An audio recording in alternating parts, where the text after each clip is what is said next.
केरल में वोटिंग पूरी हो चुकी है। जीत का सेहरा किसके सर बंधेगा, ये चुनाव नतीजे वाले दिन पता चलेगा। लाख कोशिशों के बावजूद भी भारतीय जनता पार्टी केरलम में एक राजनीतिक ताकत के रूप में खड़ी नहीं हो पा रही है। इसके पीछे की वजह केरल की डेमोग्राफी और वहाँ का कल्चर है। केरल की जनसंख्या में लगभग 55% हिंदू है, जबकि 26.5% मुस्लिम और लगभग 18% ईसाई कम्युनिटी के लोग हैं। और एक ऐसी खास बात जिसे सुनकर शायद आप चौंक जाएंगे, केरल में इस्लाम के इतिहास की तीसरी सबसे पुरानी मस्जिद भी है। अब आप सोच रहे होंगे कि ऐसा कैसे हो गया, ईरान, अरब, इराक, पूरा मिडिल ईस्ट मुस्लिम देशों को छोड़कर दुनिया की तीसरी सबसे पुरानी मस्जिद केरल में क्यों है, और इसके साथ ही केरल में मुस्लिम जनसंख्या कैसे फैली, आज इन दोनों का जवाब हम इस वीडियो में जानेंगे। 7वीं सदी में केरलम के मालाबार में चेरामन नाम के एक राजा थे। एक रात उन्हें सपना आया, उन्होंने देखा कि आसमान में चांद के 2 टुकड़े हो चुके हैं। अगले दिन राजा ने अपने दरबार में ज्योतिषियों को बुलाया और उनसे अपने सपने के पीछे छिपे हुए राज को समझने की कोशिश की, लेकिन वो किसी भी ज्योतिष की बात से संतुष्ट नहीं हुए। इसी दौरान राजा से मिलने मुस्लिम व्यापारी आए थे और राजा ने अपने सपना मुस्लिम व्यापारियों को बताया।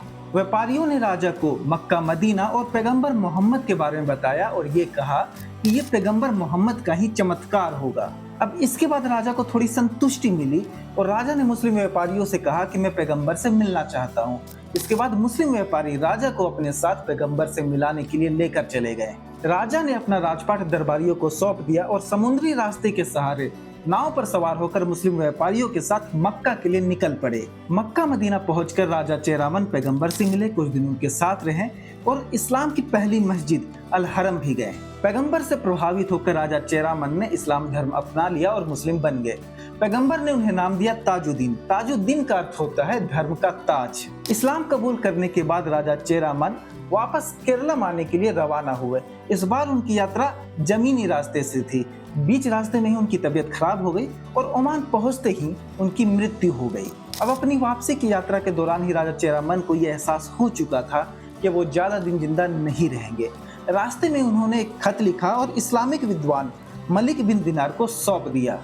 दिनार कुछ वक्त के बाद मालाबार पहुंचे और वहां पर उन्होंने राजा चेरामन का खत उनके दरबारियों को दिया। खत में राजा ने यह आदेश दिया था कि कुंडंगलूर में वीरान पड़े एक बौद्ध विहार की जगह पर मस्जिद बनाई जाए। इसके बाद अधिकारियों और दिनार ने मिलकर 629वीं ईस्वी में राजा के नाम पर चेरामन जुम्मा मस्जिद बनाई। यानी आज से 1400 साल पहले केरलम में एक हिंदू राजा ने इस्लाम की तीसरी और भारत की पहली मस्जिद बनवाई थी और वहीं से केरल में मुस्लिम धर्म का प्रचार प्रसार होने लगा था। अभी केरलम में चुनाव है और वहां की 140 में से 32 सीटों पर मुस्लिम विधायक हैं। यहाँ की 26.5% आबादी मुस्लिम है। यानी केरलम के चुनाव में मुस्लिम एक अहम कड़ी है जिसे आप नजरअंदाज नहीं कर सकते। तो केरल की यही डेमोग्राफी है जो भारतीय जनता पार्टी को केरल में एक राजनीतिक शक्ति के रूप में स्थापित होने से बार बार रोकती है। भारतीय जनता पार्टी ने यहाँ पर लव जिहाद के मुद्दे को भुनाने की पुरजोर कोशिश की है, लेकिन अभी तक वो कोई खास उपलब्धि हासिल नहीं कर पाई है। हालांकि 2024 के लोकसभा चुनाव में उन्होंने एक लोकसभा सीट पर जरूर जीत दर्ज की है और हाल ही में नगरीय निकाय चुनाव हुआ था जिसमें उन्हें तिरुवनंतपुरम नगर पालिका निगम में जीत हासिल हुई है। अब आप चाहे केरल को ले ले, बंगाल को ले ले, हरियाणा को ले ले, दिल्ली को ले ले, बाकी राज्यों को ले ले, तो वहाँ पर वोटों का ध्रुवीकरण काफी आसान होता है। लेकिन यहाँ पर केरल का कल्चर है जो वोटों के ध्रुवीकरण को रोकता है। जैसे उत्तर भारत में मुस्लिम आक्रमणकारी बनकर आए थे, जिस आधार पर मुस्लिमों से नफरत की कुछ गुंजाइश बचती भी है। लेकिन केरलम में मुस्लिम व्यापारी बनकर आए थे। केरलम में जो मुस्लिम धर्म फैला है वो तलवार की नोक पर नहीं फैला है, वो वहाँ की रहन सहन से फैला है। तो केरलम में चुनाव हो चुका है। जीत का सेहरा किसके सर बंधेगा, ये तो चुनाव परिणाम के दिन ही पता चलेगा। देश दुनिया के तमाम बड़े अपडेट्स के लिए वयम भारत को सब्सक्राइब कर लीजिए।